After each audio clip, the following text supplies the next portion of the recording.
घेऊन येई भवानी संकट काळाला, माय माऊली दर्शन देई या दिन भक्ताला.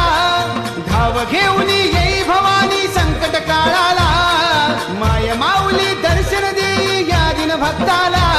आई छाया धरी अग शिरावरी दयाळू कृपाळू भारी, आई छाया धरी अग शिरावरी दयाळू कृपाळू भारी. भोळ्या भक्तासाठी ये